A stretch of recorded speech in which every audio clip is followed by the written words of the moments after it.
Hey pals, I'm here today to do a book haul talking about all the books I bought into my house so far this year.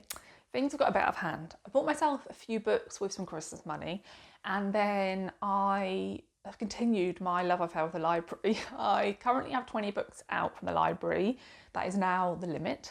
And I have 35 books on hold, many of which are new releases. My library are great at buying lots of the books I ask them to buy, and also really good at just purchasing lots of new and interesting sounding books themselves. So yeah, I am slightly concerned about the speed at which I'm going to have to read these books in order to return them all so that I can borrow the other ones on hold, and also because these are new releases, lots of people are waiting for them. So yeah, things are going to get a bit out of hand, but that should mean that I have lots of books to talk to you about in the coming weeks. So yeah, fingers crossed. I'm not very good at crossing my fingers. So firstly, I treated myself to a couple of graphic novels. I don't treat myself to graphic novels very often because they are quite pricey, but this one came out a few years ago and I've wanted it since it came out, and I managed to pick it up fairly cheap secondhand, and it is like pretty much a brand new edition. And that is Louis Undercover. This is written by Fanny Britt and illustrated by Isabel Arsenal. They work together on Jane the Fox and Me, which is a lovely sort of coming of age story about a young girl in Canada that I read several years ago and really enjoyed. And this is following a young boy whose parents have recently broken up. Whenever he goes to visit his father seems to be drinking and seems to be really, really sad. And so it's about the couple of weeks they spend with their father one summer and this sort of hope he has for his family being united again. And I just think she does childhood and sort of the complex emotions of childhood really well.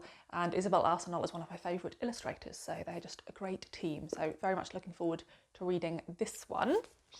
And then the other one I picked up is a more recent release. I think this came out last year, and I was a bit more umming and ahhing about whether to pick this one up because I think this is actually described as, it is a coming of age graphic novel, which I love, but I think this one is maybe marketed to the YA audience. However, when I was looking into this one, it said that it was for fans of Gillian and Mariko Tamaki, who worked together and worked on This One Summer, which is one of my favourite graphic novels, and this is sort of compared to that, hence why I picked it up. And it has an absolutely beautiful cover, and that is in Limbo by Deb J.J. Lee. And this is also, like I said, it says a stunning debut graphic memoir that explores the intersection of mental health and the Korean American diaspora.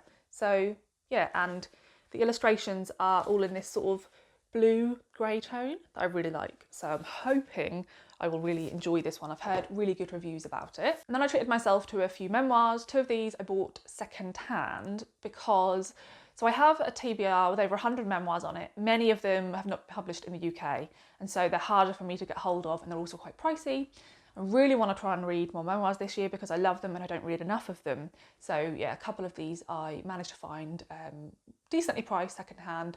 They're not in the best condition, but I always no, that's a risk. The first one is Speak Okinawa by Elizabeth Mika Brina. I don't know if you can tell, but it has sort of like a bent section here, but I really wanted this particular edition. Although I think this actually has been published in the UK, but I preferred this edition. So the premise of this is that Elizabeth's mother was working as a hostess in a nightclub on US-occupied Okinawa. She met an American soldier who became her husband. They had Elizabeth and moved to New York and raised her there. And Elizabeth had this fairly normal upbringing, but she felt sort of this deep sense of shame from her mother, and she felt a complete disconnection from her Korean heritage. And so this book is her finding out a lot about her family history and learning to understand the sort of dynamics and the deep shame within the family. And I really love memoirs that explore heritage, but also explore family secrets or family tensions. And I've heard really good things about the writing style in this one. The other one was a little bit more annoying, and I actually looked into putting in a complaint against this, and I couldn't figure out how to do it on the app, so I probably should have put a bit more effort in. And that is Notes on a Silencing by Lacey Crawford. This said it was in very good condition. It has a big rip on the back, and also it's a Book of the Month Club edition, which I think they should have stated because I wouldn't have bought it, because I don't know if you've ever had Book of the Month Club books, but they don't have they're not printed properly, they don't have all the blurbs on the back and stuff. So yeah, I've heard amazing things about this one. I think it's going to be really difficult to read. So the premise of this, it says it's a riveting lucid memoir of a young woman's struggle to regain her sense of self after trauma and the efforts by a powerful New England boarding school to silence her at any cost. It says, when the elite St Paul's School came under state investigation after extensive reports of sexual abuse on campus, Lacey Crawford thought she had put behind her the assault she'd suffered decades before when she was 15. But when detectives asked for victims to come forward, she sent a note. So the case was reopened and it was all sort of looked into, and this is a sort of complex story about that.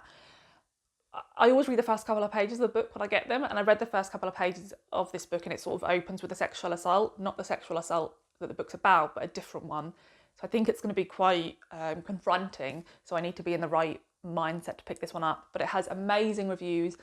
I find books about the way institutions try to hide sexual assault really interesting, obviously awful, but I think it's really interesting to examine the reasons why this happens and how it is allowed to continue to happen. So very interested in this one. And then one that is a UK publication, so I picked this up brand new, so it is a nice condition. It is A Flat Place by Noreen Massoud. So I am forever interested in books that say they talk about like Fenland landscape, because I grew up in a region that is very, it's Fenland, and so that's sort of the landscape I'm used to, a very flat horizon. And yeah, I just don't think it's written about often enough in books. Now this sounds really interesting because Noreen Massoud was brought up in Lahore, but she's now an adult who lives in Britain. It says she has discovered many more flat landscapes to love. Orford Ness, which is near where I'm from, the Cambridgeshire Fens, also near where I'm from, Morecambe Bay and Orkney. These bare, haunted expanses remind her of the flat place inside herself, the place created by trauma.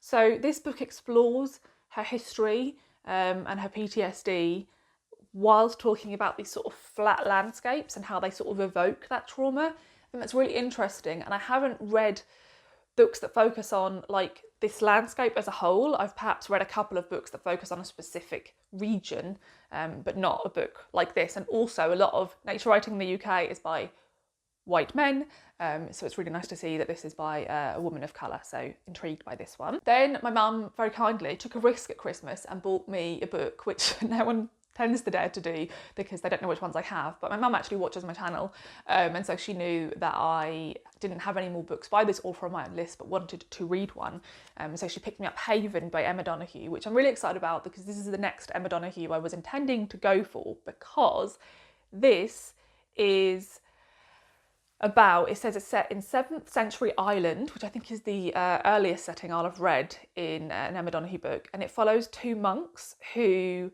go in search of an isolated spot in which to find a new place of worship.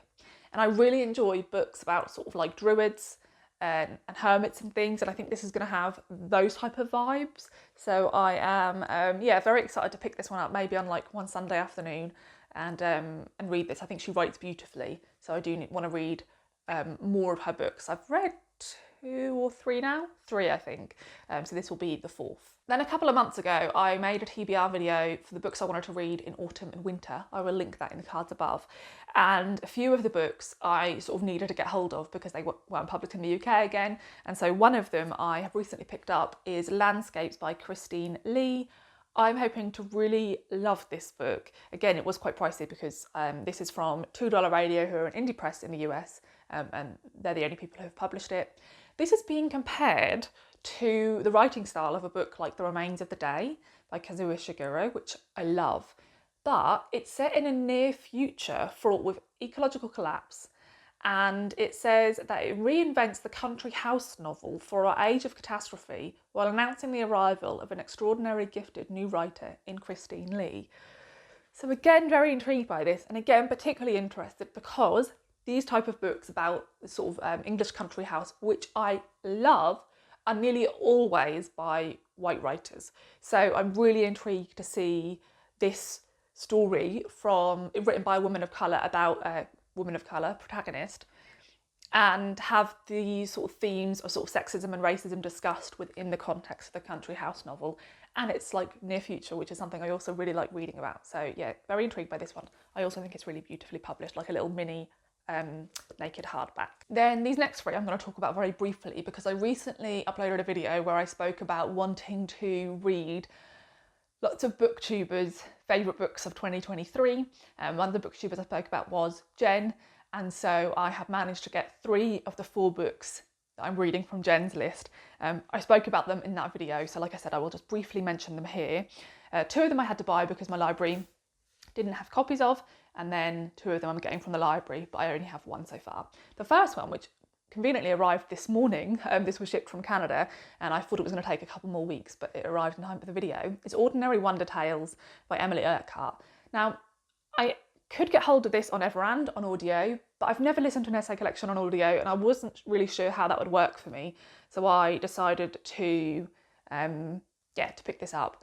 I have a bit of fluff on the end of my nose, which is the story of my life, and this is a collection of essays that sort of looks at the sort of ordinary wonder in our everyday life. Emily Urquhart focuses on sort of folk tales and fairy tales, but she also looks at that through the lens of like chronic illness and disability.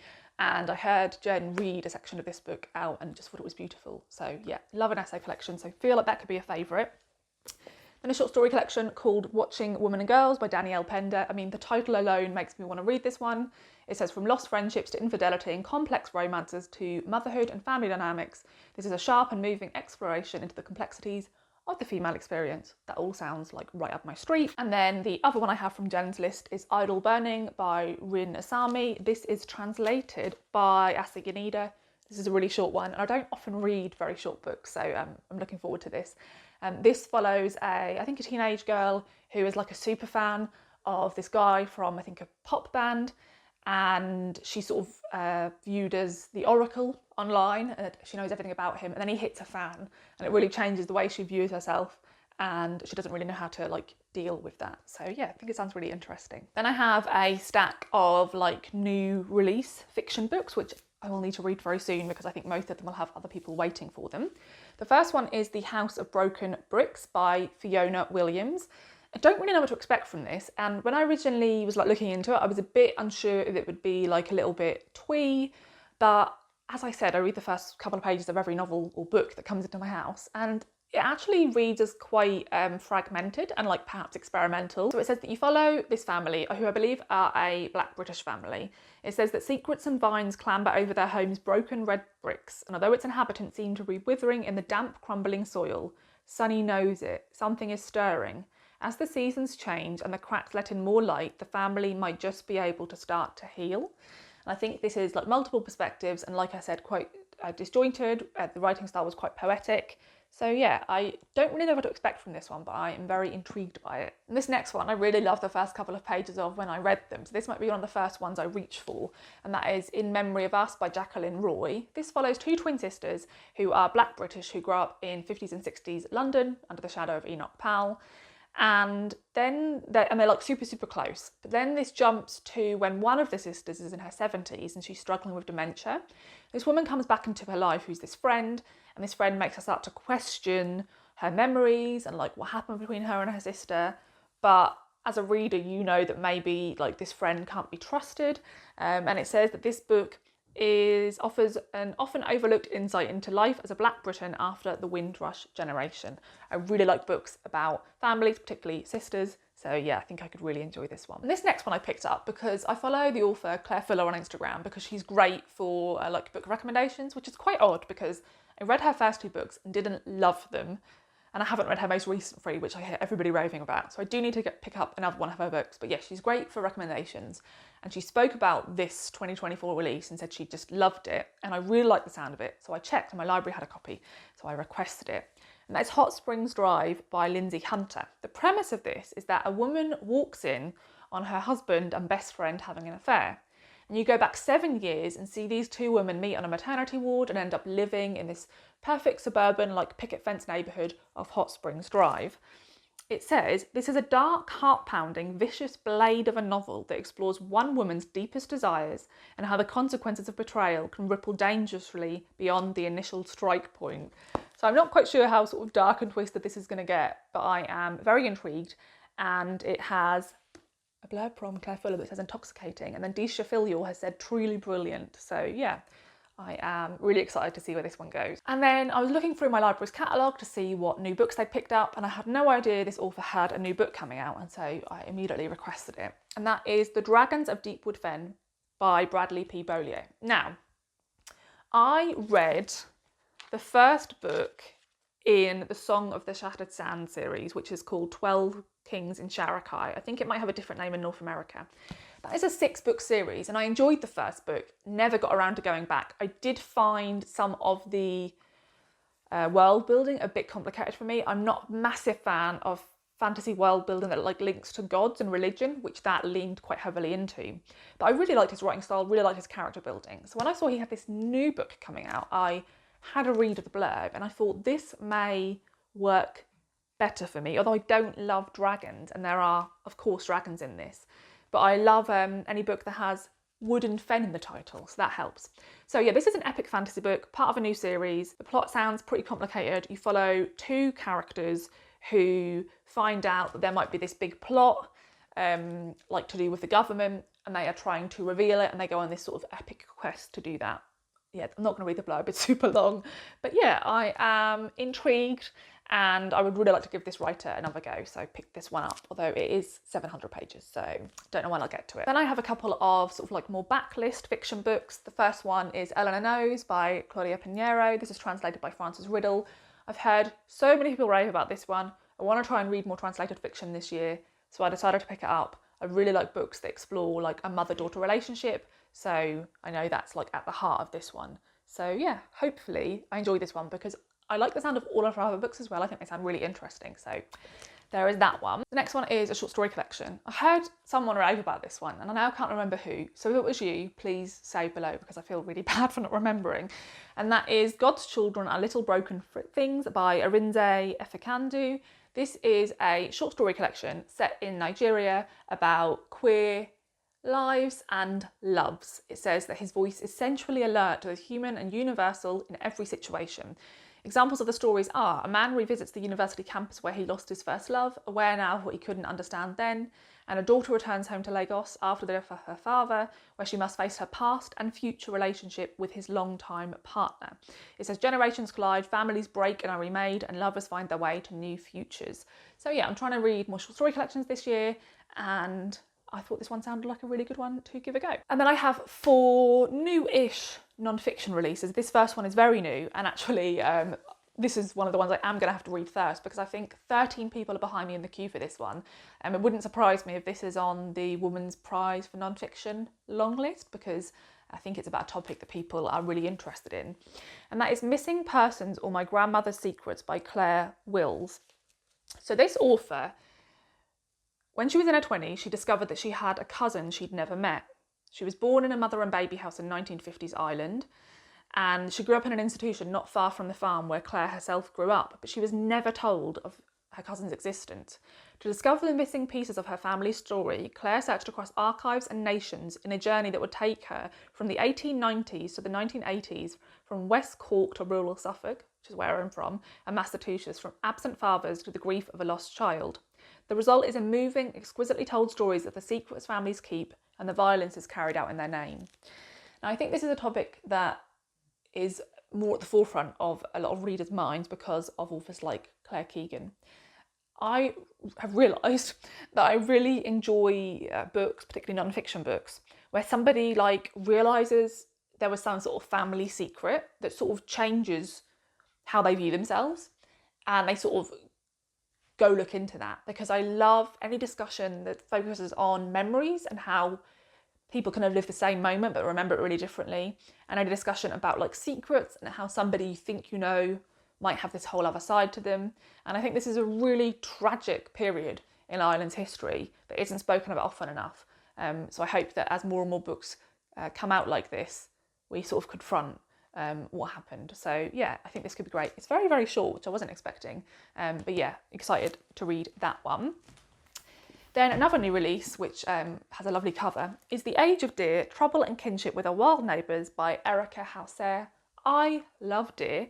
I walk nearly every day through a local cemetery, which is massive, and it's a big sprawling Victorian cemetery filled with beautiful trees. I have my favourite tree of all time is in that cemetery, and there are loads of lovely deer, and I love watching them. And so yeah, I love seeing deer every day, but I think this is a really interesting topic because it says, from the earliest cave paintings to the present day, humans and deer have a long and complex history. Royal hearts were the coveted quarry of European kings, while the first Americans relied on deer for everything from buckskin to arrows. Once hunted to the point of extinction in some parts of the world, deer numbers have exploded in recent years, causing tension between scientists and conservation. And yet, this is our own story, as the fortune of deer is inextricably bound up with the actions that we humans take on the world around us.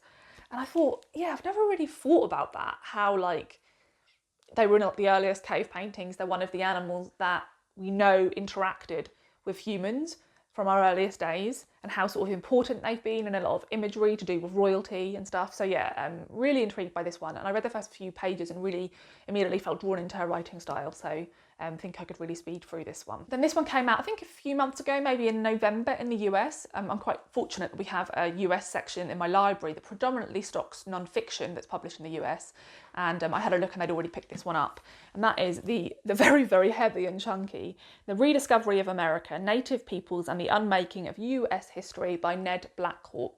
I've picked up a few books like this and not had a great success in the way in which they're constructed. I sometimes think there isn't enough of a focus on women, or they go a bit more into narrative nonfiction, which is something I don't enjoy. But I feel like this is gonna be more my thing. It says the most enduring feature of US history is the presence of Native Americans, yet most history is focused on Europeans and their descendants. Ned Black interweaves 5 centuries of native and non-native histories, from Spanish colonial exploration to the rise of Native American self-determination in the late 20th century. And then it has these sort of 6 bullet points saying that like he proves that Native people were like instrumental in these big parts of American history.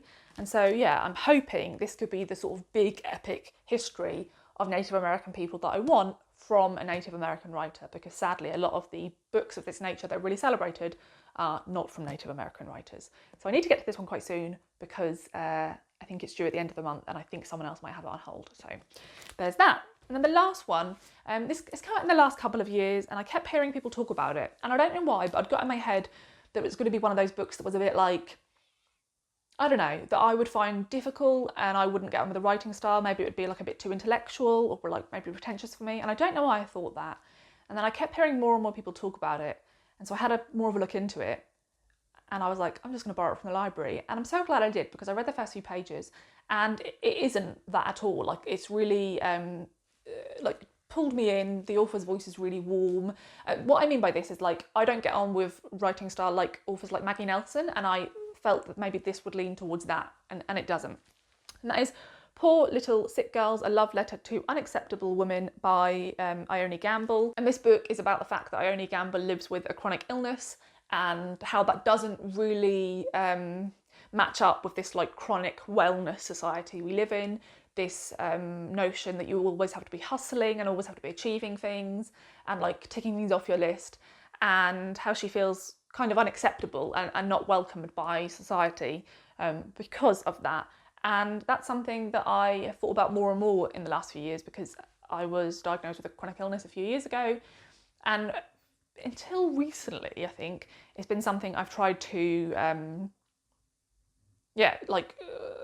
just kept thinking it will go away.